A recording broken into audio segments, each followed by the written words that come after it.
નમસ્કાર, હું રાકેશ પંડ્યા. આપ નિહાળી રહ્યા છો અડીખમ ગુજરાત.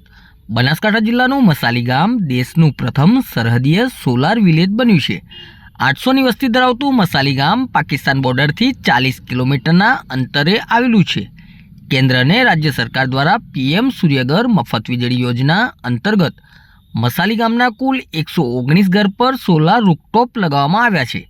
રેવન્યુ વિભાગ, યુજીવીસીએલ, બેંક અને સોલાર કંપનીના સહયોગથી 1,16,00,000નો સંપૂર્ણ પ્રોજેક્ટ સ્થાપિત કરાયો હતો. આજે અહીં 119 ઘરોમાં કુલ 225.5 કિલોવોટ વીજળી પ્રાપ્ત થાય છે, જે દરેક ઘરની જરૂરિયાત કરતાં વધારે છે. આગામી દિવસોમાં બોર્ડર પ્રોજેક્ટ ડેવલપમેન્ટ પ્રોજેક્ટ અંતર્ગત સરહદી વાવ તાલુકાના 11 અને સુઈગામ તાલુકાના 6 મળીને કુલ 17 ગામોને સંપૂર્ણ સોલાર વિલેજ થશે.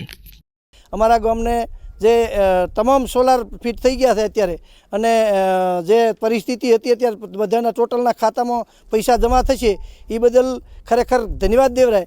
એનો સરકારને ધન્યવાદ આપીએ.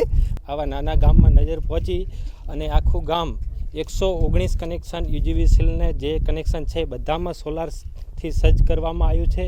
અને આખા ગામમાં આર્થિક સહાય પણ મળી શકે, કારણ કે જે યુનિટ વધશે એ જમા થશે એમના ખાતામાં જમા થશે એટલે એમને આર્થિક સહાય પણ મળશે. અને બીજું કે એમને નવું એક સાહસી એક કામ કર્યું છે, એ બદલ સરકારશ્રી અને બનાસકાંઠા કલેક્ટર મહેર પટેલ સાહેબ શ્રી અને સોઈગામ તાલુકાના પ્રાંત અધિકારી આઈએસ કલેક્ટર શ્રી કાર્તિકે જીવાણી સાહેબનો ખૂબ ખૂબ આભાર.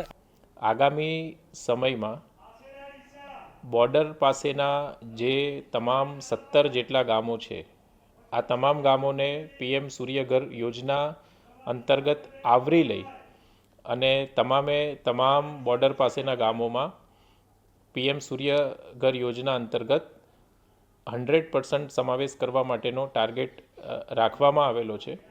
મને એ જણાવતા ખૂબ આનંદ થાય છે કે સરહદી પ્રદેશ અને બોર્ડર પાસે આવેલું બનાસકાંઠા જિલ્લાનું મસાલી ગામ એ ગુજરાતનું બીજા નંબરનું અને ભારતનું કદાચ કહી શકાય કે પ્રથમ નંબરનું બોર્ડર વિલેજ બન્યું છે કે પીએમ સૂર્યઘર યોજના અંતર્ગત જેનું 100% સોલરાઇઝેશન થયું છે.